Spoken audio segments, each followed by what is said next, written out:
Welcome back to the second episode of the Mortal Kombat series. We're going to be going into the characters today, so we're going to give a little bit of the characters that were played in the movie. So I hope that you enjoy it as much as I do. Don't forget to like and subscribe, and I'll see you now.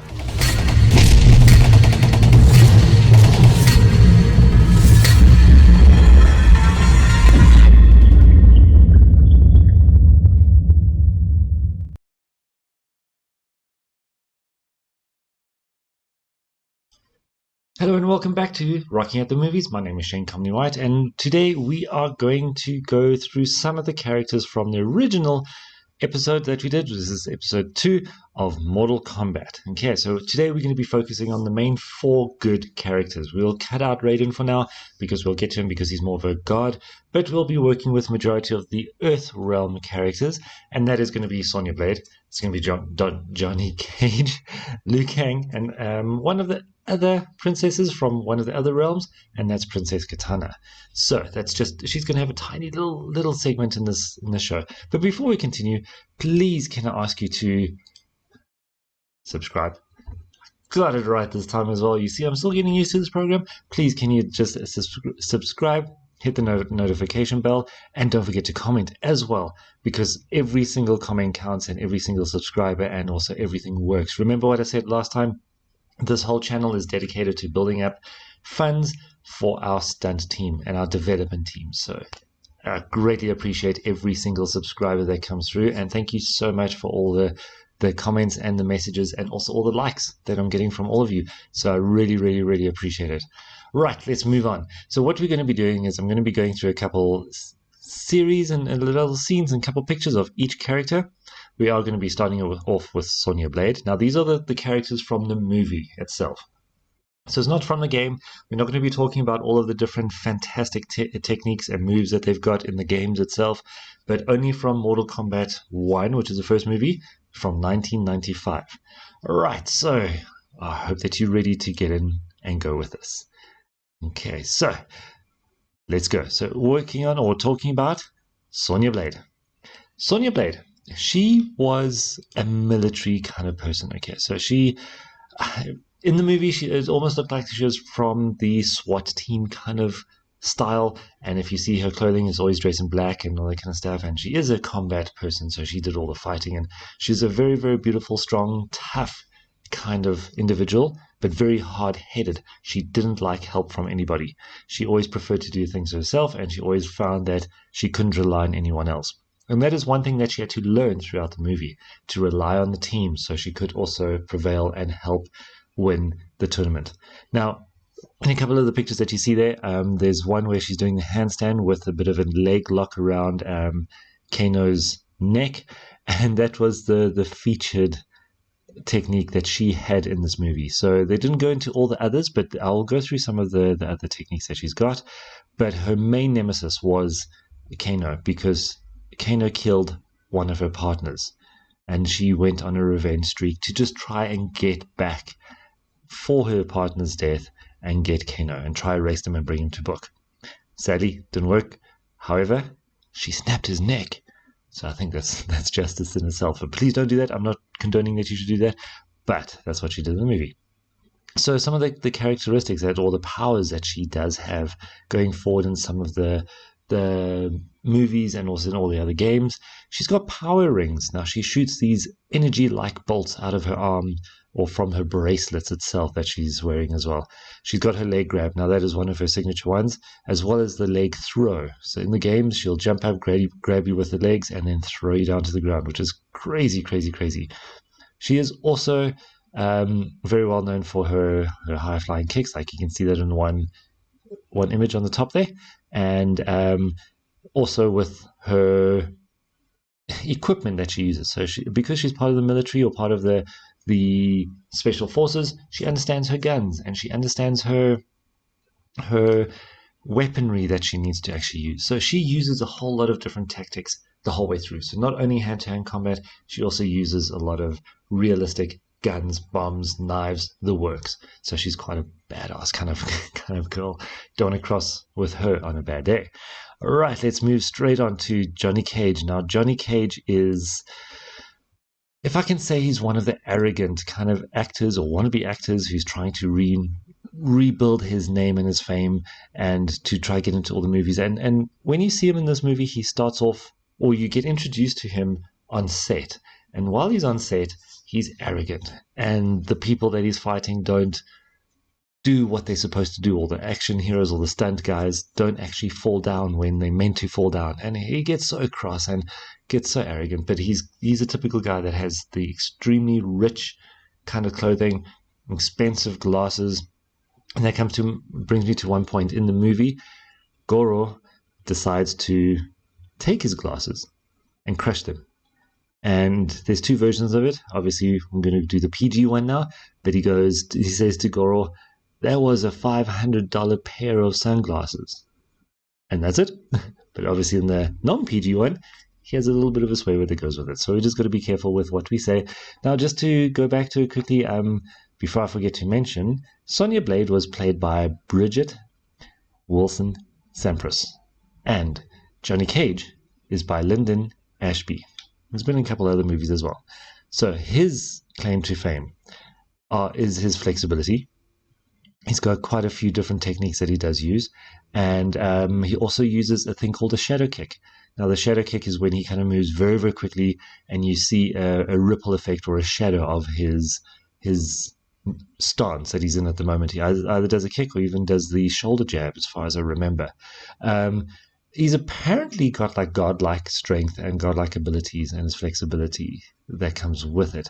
So he also shoots a fireball in some of and a plasma ball in some of the games itself, but not so much in the movie. So they obviously keep down a lot of the fantastic moves and everything else that they are doing with that. So before we move on to the next character, which is going to be Liu Kang, please don't forget to subscribe. Excuse me.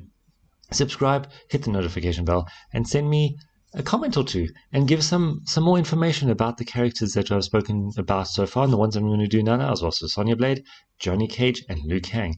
Send me some more information. It would be great to know a little bit of information that I have not shared, and always comment, and let's have a discussion about this. Let's have fun.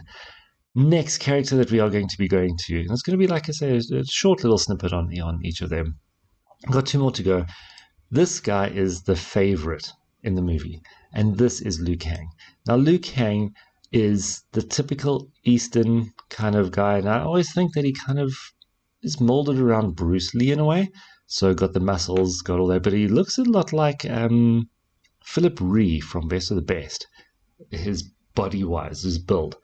But he is also a martial artist, a real martial artist, and that's the most amazing thing about it. So he does all the kicks, he does all the punches. But now, going back to the history of who he is, he, in the movie, was from the Earthrealm, and he trained with the Shaolin monks, obviously the Mortal Kombat version of the Shaolin monks.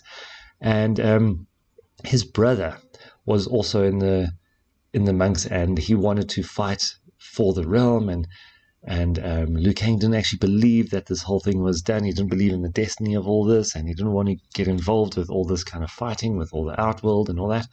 So he left the monks, but his brother tried to take his place, and his brother was killed by Shang Tsung, and he saw it happen in a dream. And that is how he got called back into the life of trying to fight for the Earthrealm. So it was quite a bit of a tale, and again, another guy on a revenge streak, and all he wanted to do was just get revenge on Liu Kang, but he was not ready, and he needed to work as a team with other teammates, which is Johnny Cage, Sonya Blade, and also himself, obviously. And if it wasn't for Katana, which we'll get to briefly now, he wouldn't be able to actually have done what he had to do, because she kind of guided him and molded him and trained him to win these fights. So Liu Kang was the favorite, and he seems to be the favorite in all the movies and all the games and all that, because he seems to have most of the fantastic kind of special techniques that he uses. Now, I remember his animality was where he kind of turns into an animal. He turns into a dragon. Now, obviously, that's because of the eastern side, and everyone follows the dragon look and feel when it comes to karate or Tai Chi or anything else. They've always got dragon elements to it. Okay, and also the Shaolin monks, very much so. So some of the techniques that he loves, and the ones that they used in the movie, were obviously his speed, his typical flying kicks, his acrobatic abilities. But the one that stood out most, and they used that in Outworld when they went to Princess Katana's homeland that was obviously destroyed, was the bicycle kick. Now that's doing a jump, kind of lying on your back, propelling yourself forward, but doing multiple kicks on whatever the target is and kicking them back with multiple blows. So that was the first time you saw one of his techniques in the movie itself. And he also did the flying kicks.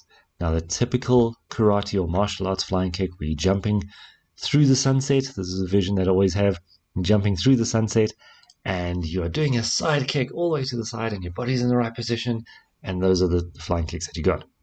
Now, the last technique that he really used to defeat his nemesis, which is Samsung, is the ball of fire that comes out of his hands. It's like an energy blast. So he holds his hands like this, or he does that, and you get the double energy blast coming out of his hands. And it's quite interesting, and I'm glad that they put that in because you needed to see some of those techniques.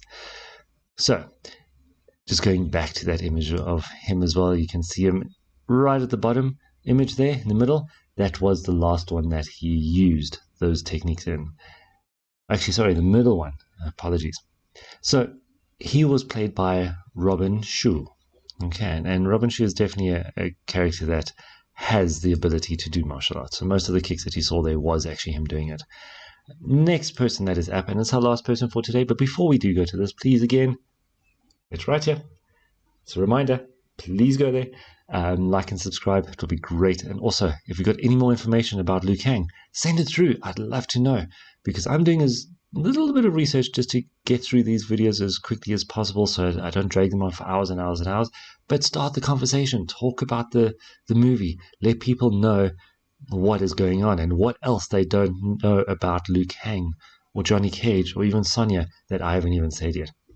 So please bring it through. Let's start this conversation. Let's have fun. Next character. Now, she was not so active when it came to the fights in this movie. So, especially in the first one. But she was more of like a guide. And she kind of controlled or held the team together and told them what they needed to do to give them bits of information so they could better themselves without interfering too much. And I'm talking about Katana. Now, this is Katana here, and she was played by Talisa Soto, okay? And Katana is the princess of one of the Outworlds, okay? And she, like I said, didn't do much in this particular movie, but her realm was Edina, okay? And Edina was taken over by Shao Kahn, and sorry, not Shao Kahn, Shang Tsung, and obviously had merged with Outworld, and that's where she kind of stayed. She obviously wanted to protect Earthrealm, and hopefully don't allow Outworld to take over another realm itself, but her role was to guide them. She has more of an active role in season 2 or episode 2, movie 2 with Mortal Kombat. So yeah, but she's also got quite a lot of experience because she's apparently over 10,000 years old. Okay, now if you look at her pictures there, definitely didn't look that old at all. So she must be drinking from some kind of fountain of youth or something like that, or her realm is just a very fantastic place to live. And obviously, Liu Kang and her kind of have a lot of chemistry together. So they're just going to do what they need to do and have lots of fun and work and look after each other, which is great. Well, I don't really think they had lots of fun. I think it's lots of fun fighting. I would say it's lots of fun. All right, so some of her techniques that she's got, okay, her abilities, I'm just going to give some of them from the game and the movie.